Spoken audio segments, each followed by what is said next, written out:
Many people know that Dennis Rodman won 3 NBA titles with the Chicago Bulls in their second three-peat.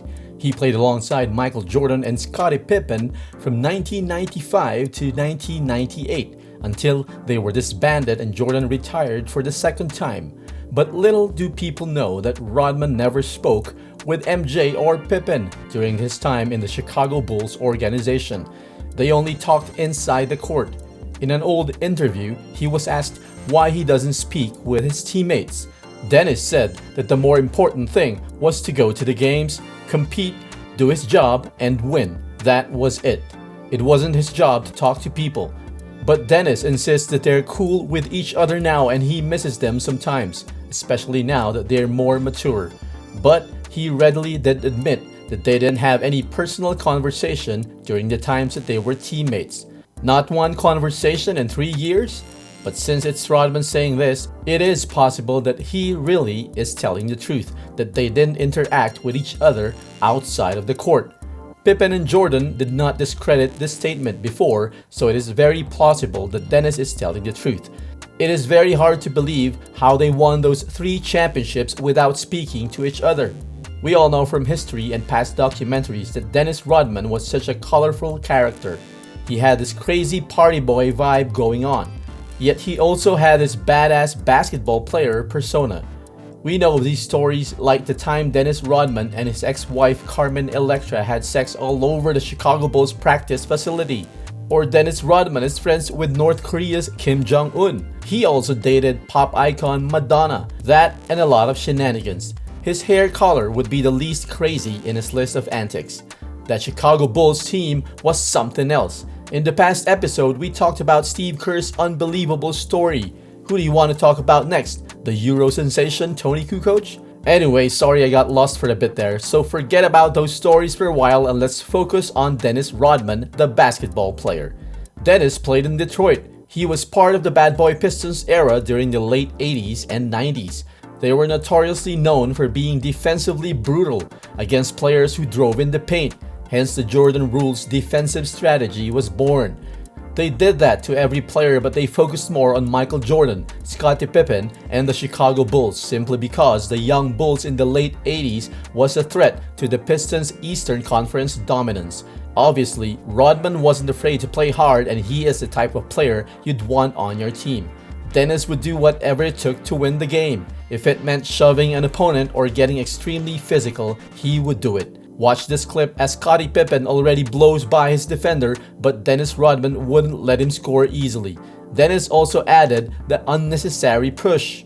During the 80s and the 90s, the game was very physical compared to the current era we have now. Players weren't friends and nice to each other. Everybody hated everybody if they're not on the same team. Isaiah Thomas didn't make it to the Dream Team because Jordan hated him and didn't want to be teammates with him in Team USA, but that's another story. Before the second three-peat of the Bulls, Jordan, Pippen, and their coach Phil Jackson were focused on winning it all again after Jordan's brief retirement. He first retired after the Bulls won 3 NBA championships from 1991 to 1993. Reasons for his first retirement was filled with speculations. David Stern kicked him out for his gambling controversy, or Jordan lost his desire to play the sport, or his dad was murdered because of mafia-related things, or he just wanted to play baseball because of his father. Putting all of those things aside, we really don't know what to believe at this point, but we all know he returned in 1995. He says, "I'm back" in his fax message. Do people even know what a fax machine is these days? And he shocked basketball fans worldwide. Entered in the late part of the season, Jordan wore 45 and played in one of the most viewed regular season games in NBA history against the Pacers. The Bulls eventually lost in the Eastern Conference Finals to the Shaquille O'Neal-led Orlando Magic. Enter the beginning of the 95-96 season, Dennis Rodman was traded to the Bulls. He just came from playing with the Spurs. The Bulls were looking for a guy, and according to Phil Jackson, if they really wanted to win a championship, they got to have someone who can grab that ball and give it to teammates. The Bulls management wanted to get Dennis Rodman. Remember, Michael Jordan and Scottie Pippen probably hated Dennis Rodman and everyone that played on that bad boys Pistons team, but they cannot deny that it's really Dennis Rodman that they were looking for. He was the missing piece in the Chicago Bulls team. Luckily, Dennis wanted out of San Antonio and the Bulls management found the perfect guy, but with a condition. Only if the players would forgive and accept Dennis. Remember, Jordan hated the Pistons, but Jordan was one of those guys who simply would do anything to win. Ultimate rebounding guy? Why, who would say no to that? So they got into a meeting, Phil, Mike, and Scottie and Dennis. Dennis thinking to himself, I'm going to be a Bull after playing against these guys before. Phil Jackson said before they can move on, Dennis should apologize to Scottie for the past transgressions. They talked for a few minutes and everything's cool now. After that, Phil Jackson asked Dennis if he wanted to be a Bull, then Dennis said in true Dennis Rodman fashion, he doesn't give a damn and he didn't care. Phil Jackson liked the feisty attitude and congratulates Dennis that he's now part of the team. The good thing about Dennis Rodman is that he didn't care who he played with as long as he did his job on the court. That's what the Chicago Bulls did.